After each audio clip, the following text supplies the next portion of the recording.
नमस्कार मित्रों, BPSC Soni BPSC knowledge में आपका स्वागत है। आज हम बीपीएससी का प्रीवियस पेपर बीपीएससी के थ्रू एग्जाम लिया जाने वाला 4/1/2004 का प्रीवियस क्वेश्चन बैंक को हम लोग कंप्लीट करेंगे। चलिए क्वेश्चन नंबर 1 की तरफ हम लोग बढ़ते हैं।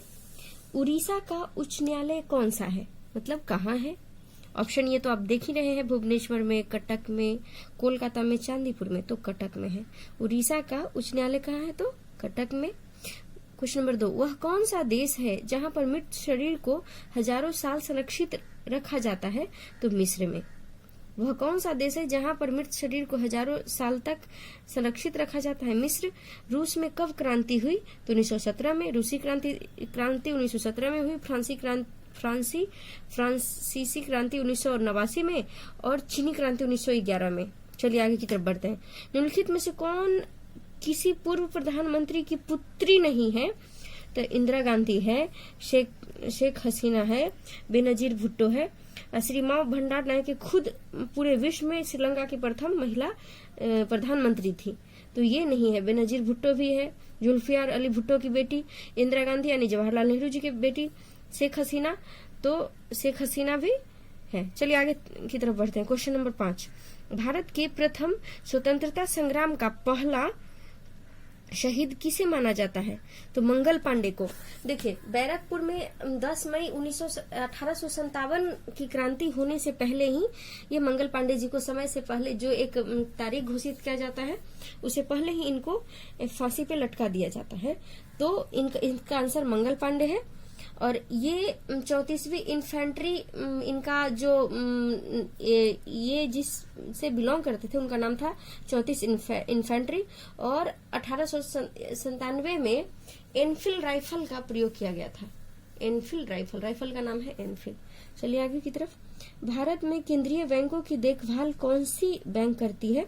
तो RBI, reserve bank of India. और रिजर्व बैंक ऑफ इंडिया का गठन 1 अप्रैल 1935 में हुआ था और उस वक्त उसका हेडक्वार्टर कोलकाता में थी। और अभी आरबीआई का हेडक्वार्टर मुंबई में है और आरबीआई का राष्ट्रीय 1 जनवरी 1949 को हुआ था। अभी आरबीआई का 25वां गवर्नर है शक्तिकांत दास। चलिए आगे की तरफ बढ़ते हैं। स्वतंत्र भारत के प्रथम मंत्रिमंडल में केंद्रीय शिक्षा मंत्री कौन थे? तो मोहम्मद अबुल कलाम आजाद। स्वतंत्र भारत की बात कर रहा है और प्रथम, तो अबुल कलाम आजाद ये प्रथम शिक्षा मंत्री थे। आगे की तरफ बढ़ते हैं। शाहजहां के नाम से शासक बनने के पहले शहजादे के रूप में शाहजहां का नाम क्या था? तो खुर्रम। शाहजहां के नाम से शासक बनने के पहले शहजादे के रूप में शाहजहां का नाम खुर्रम था। आगे की तरफ। रेक्सोना किसकी पत्नी थी? तो सेल्यूकस की। रेक्सोना सेल्यूकस की पत्नी थी। और हम लोग आगे की तरफ बढ़ते हुए क्वेश्चन नंबर 10 में चलते हैं। अमृतसर नगर की नींव किसने रखी? तो गुरु रामदास ने। अमृतसर नगर की नींव गुरु रामदास जी रखे थे और यह संभवतः सिख के चौथे गुरु थे। संभवतः नहीं, सिख के चौथे गुरु रामदास जी थे और सिख के 5वें गुरु अर्जुन देव थे।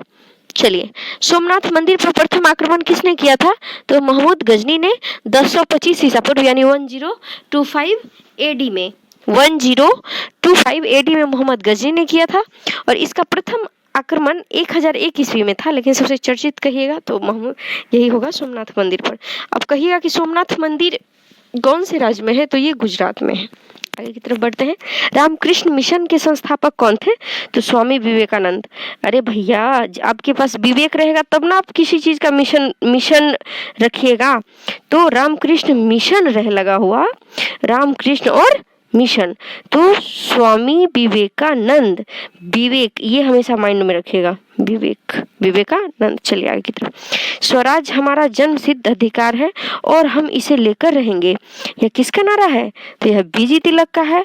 और यह व्यक्ति गरम दल से बिलोंग करते हैं और इन्होंने 1893 में द मराठा और केसरी पत्रिका को प्रकाशित किए थे और इन्होंने महाराष्ट्र में 1895 में शिवाजी महोत्सव का शुरुआत किए थे। चलिए आगे की तरफ। अखबारी कागज के उद्योग के लिए कौन सा शहर विख्यात है? तो नेपानगर।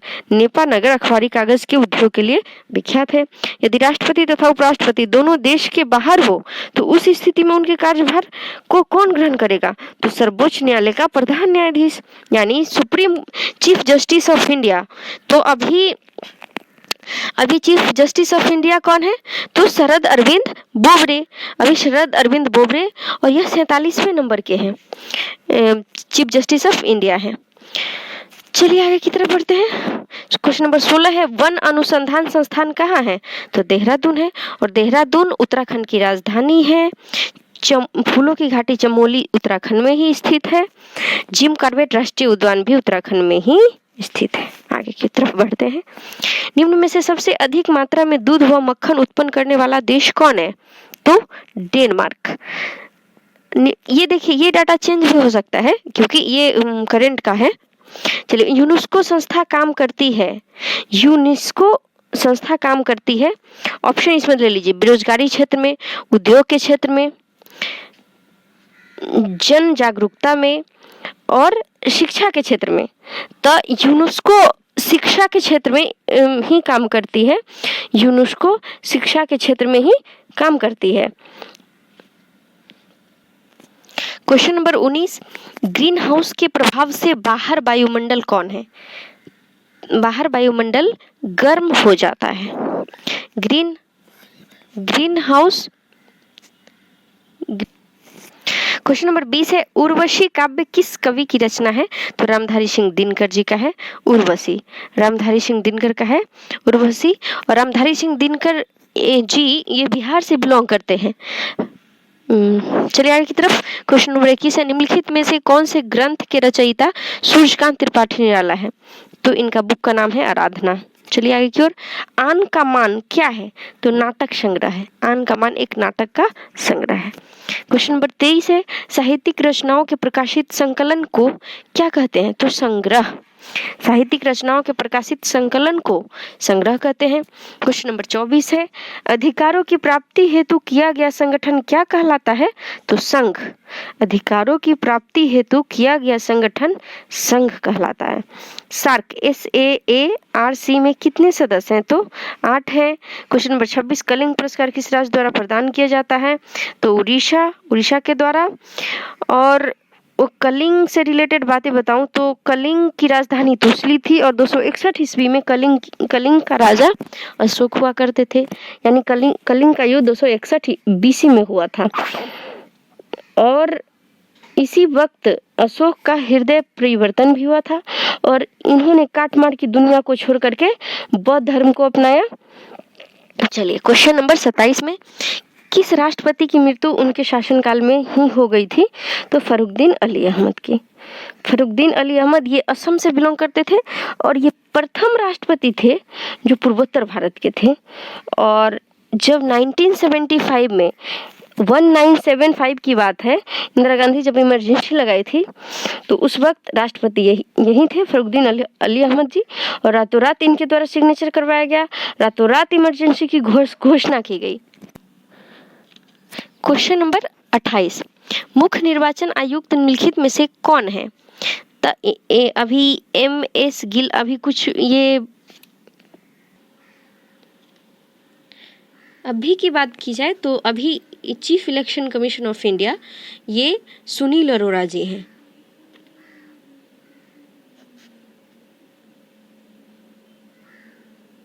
चलिए आगे की तरफ बढ़ते हैं। क्वेश्चन नंबर 29, भारत का पहला स्टील उद्योग कहाँ लगाया गया था? तो जमशेदपुर में, जो अभी झारखंड में है प्रेजेंट टाइम में। क्वेश्चन नंबर 30, कैस्पियन सी क्या है? सी मतलब समुद्र, तो कैस्पियन सी क्या है? तो ये झील है। क्वेश्चन नंबर 31, गोल गुंबज कहाँ स्थित है? तो बीजापुर, जो कर्नाटका में है। ये बीजापुर कर्नाटका में है। क्वेश्चन नंबर 32, भरतनाट्यम किस राज्य का प्रमुख शास्त्रीय नृत्य है? तो तमिलनाडु का शास्त्रीय नृत्य भरतनाट्यम है। तमिलनाडु का राजधानी कैपिटल ऑफ तमिलनाडु चेन्नई, और अभी चेन्नई का चीफ मिनिस्टर है के पलानीस्वामी, और इसका राज्यपाल है बनवारी लाल पुरोहित तमिलनाडु के। और अभी प्रेजेंट टाइम की बात की जाए तो बनवारी लाल पुरोहित जी को भी कोरोना पॉजिटिव हो गया है। चलिए आगे बढ़ते हैं हम लोग। क्वेश्चन नंबर 33, निम्नलिखित में से किस राज्य में कपास उत्पादित होता है? तो उड़ीसा, पश्चिम बंगाल, कश्मीर, गुजरात। तो गुजरात में कपास की उत्पादन होती है। क्वेश्चन नंबर 34 है, झुम्पा लाहिड़ी को सन 2000 में कौन सा पुरस्कार प्रदान किया गया था? तो पुलिंद जकर पुरस्कार। झुम्पा लाहिड़ी को पुलिंद जकर पुरस्कार। और झुम्पा लाहिड़ी ये लेखक है, तो पत्र पत्रिकाओं के क्षेत्र में भी दिया जाता है। क्वेश्चन नंबर आगे की तरफ बढ़ते हैं। क्वेश्चन नंबर 35 है, खरीफ का मौसम कब होता है? तो जून से सितंबर में खरीफ का होता है, जून से सितंबर में खरीफ का। और क्वेश्चन नंबर 36, भारत में जनसंख्या गणना कितने वर्षों बाद कराई जाती है? तो 10 वर्ष बाद, मतलब अभी 2011 हुई है और इसके बाद 2021 में होगी। और सर्वप्रथम जनगणना की शुरुआत लॉर्ड मेयो के शासनकाल में 1872 में हुआ था, और रेगुलर अगर कहिएगा तो 1881 में, यानी लॉर्ड रिपन के शासनकाल में। अभी 2011 की जनगणना देश की 15वीं और स्वतंत्र भारत की 7वीं जनगणना है, और इसका शुभंकर थी परगणक शिक्षिका, यानी इसका एक शुभंकर माना गया था शिक्षक, महिला शिक्षिका को, यानी परगणक शिक्षिका इसका नाउन बताया गया था। क्वेश्चन नंबर 37 है, लोकसभा का कार्यकाल कितनी अवधि का होता है? तो 5 वर्षों का होता है लोकसभा का कार्यकाल। और लोकसभा सदस्यों का मतलब उसमें इलेक्शन होने के लिए, आपको इलेक्ट होने के लिए आपकी आयु कितनी चाहिए? निम्नतम 25 वर्ष। अभी लोकसभा के अध्यक्ष है ओम बिरला जी हैं, लोकसभा अध्यक्ष ओम बिरला जी हैं। और महिला में कहिएगा कि महिला में प्रथम महिला लोकसभा अध्यक्ष तो मीरा कुमार थी। आगे की तरफ बढ़ते हैं। क्वेश्चन नंबर 38, द्वितीय विश्व युद्ध में कौन सा शहर सर्वप्रथम अणुबम का शिकार हुआ? तो हिरोशिमा।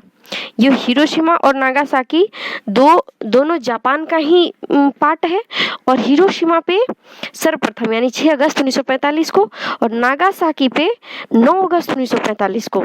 हिरोशिमा पे फैटमैन और नागासाकी पे लिटिल बॉय नाम का ये बम गिराया गया था। क्वेश्चन नंबर 39, सरोजिनी नायडू का संबंध निम्न में से किससे थी?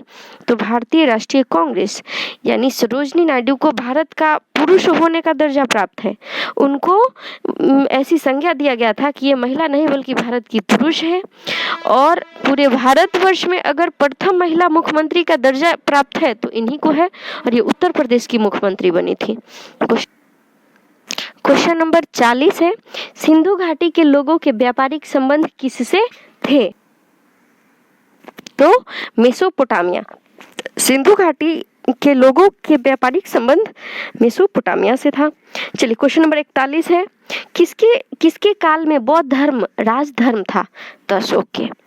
अशोक ने ही अपने पुत्र महेंद्र और पुत्री संघमित्रा को दक्षिण भारत में यानी श्रीलंका में बौद्ध धर्म का प्रचार प्रसार करने के लिए भेजा था। और ये अशोक अगर कहा जाए तो ये पाटलिपुत्र के लिए, पटना के लिए इन्होंने अपने साम्राज्य विस्तार में भी अहम योगदान दिया है। क्वेश्चन नंबर 42 है, पहला गोलमेज सम्मेलन कहाँ हुआ था? तो लंदन। ये तीनों गोलमेज सम्मेलन यानी गोल मेज पर यह सम्मेलन लंदन में ही हुआ है। क्वेश्चन नंबर 43, कौन सा कर केवल राज्य सरकार लगाती है? तो मनोरंजन कर। संपत्ति कर, उद्योग कर, आय कर, ये सब सेंट्रल गवर्नमेंट ऑफ इंडिया लगाती है, लेकिन मनोरंजन कर स्टेट गवर्नमेंट लगाती है। मनोरंजन कर, इंटरटेनमेंट टैक्स। चलिए क्वेश्चन नंबर 44 है, उच्च न्यायालय के न्यायाधीश किसके द्वारा नियुक्त किए जाते हैं? तो भारत के राष्ट्रपति के द्वारा। अगर बिहार के चीफ जस्टिस कौन है? तो संजय करोल, ये चीफ जस्टिस ऑफ बिहार है। तो उच्च न्यायालय के न्यायाधीश किसके द्वारा नियुक्त किए जाते हैं? तो भारत के राष्ट्रपति के द्वारा। अभी भारत के राष्ट्रपति एम वेंकैया नायडू जी हैं। और नहीं, माफ कीजिएगा, अभी भारत के राष्ट्रपति रामनाथ कोविंद जी हैं, और ये बिहार के राष्ट्रपति बनने से पहले बिहार के राज्यपाल थे। और उपराष्ट्रपति एम वेंकैया नायडू जी हैं। आगे की तरफ बढ़ते हैं। क्वेश्चन नंबर 45 है, किसी देश का जीवन स्तर निम्नलिखित में से किस पर निर्भर करता है? तो प्रति व्यक्ति आय पर। मतलब प्रत्येक व्यक्ति कितना इनकम करता है, वो कितना टैक्स पे करता है, ये सारा चीज डिपेंड करता है एक व्यक्ति पर कि हमारा देश का जीवन स्तर कैसा है। हमारे देश में ज्यादातर लोग खाने वाले हैं, कमाने वाले कम हैं और खाने वाले ज्यादा हैं। तो हमको अगर देखा जाए कि बेहतरीन जीवन स्तर का अगर पैमाना लगाना होगा तो प्रति व्यक्ति आय से लगाना होगा। क्वेश्चन नंबर 46, संयुक्त राष्ट्र संघ में कितने सदस्य हैं? तो 191। संयुक्त राष्ट्र संघ यानी यूएनओ में कितने सदस्य हैं? तो 191। अंतर्राष्ट्रीय मुद्रा कोष का मुख्यालय कहाँ है? Washington DC. वाशिंगटन अमेरिका में है, वाशिंगटन में है। क्वेश्चन नंबर 48, नीचे दिए गए 4 में से कोई 3 किसी प्रकार एक जैसे हैं और इस प्रकार अपना एक समूह बनाते हैं तो कौन सा उस समूह में शामिल नहीं है? तो दिसंबर, जून, अगस्त, अक्टूबर। तो दिसंबर 31 दिन का, अगस्त 31 दिन का, अक्टूबर 31 दिन का, पर जून जो है 30 दिन का। इसका कोड होता है साजन, SAJN। ये 30 दिन वाला का कोड है। इसका मतलब हुआ सितंबर, ए का मतलब अप्रैल, जे का मतलब जून और एन का मतलब नवंबर। ये 30 दिनों का होता है, बाकी सब 31 दिन। बिहार में कितने प्रमंडल है यानी कितने डिवीजन है? तो टोटल 9 डिवीजन है। बिहार में कितने डिवीजन है? टोटल 9 डिवीजन है। और सबसे छोटा डिवीजन कहिएगा तो यह भागलपुर डिवीजन है, सबसे छोटा। आगे की तरफ बढ़ते हैं। बिहार उड़ीसा से कब अलग हुआ? तो 1936 में अलग हो गया बिहार उड़ीसा से। बिहार में अनुसूचित जनजाति के आरक्षण का प्रतिशत 1 है। झारखंड राज्य का गठन कब हुआ? तो छोझा को हमेशा याद रखिए, यहाँ 15 नवंबर 2000 को मित्रों क्वेश्चन नंबर 53 की तरफ बढ़ते हैं। 53 में है, फिरदौसी संप्रदाय लोकप्रिय था कहाँ? बिहार में। वैसे तो बहुत सारे संप्रदाय आए लेकिन ये महत्वपूर्ण क्वेश्चन है बिहार के लिहाज से, यानी फिरदौसी संप्रदाय था ही कहाँ? बिहार में। क्वेश्चन नंबर 54 है, बिहार के वर्तमान राज्यपाल कौन है?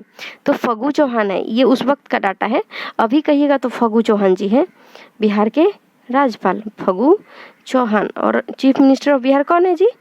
नीतीश कुमार, श्री नीतीश कुमार। और इनका अलायंस का गवर्नमेंट है, इनका गठबंधन का सरकार है। आगे की तरफ बढ़ते हैं।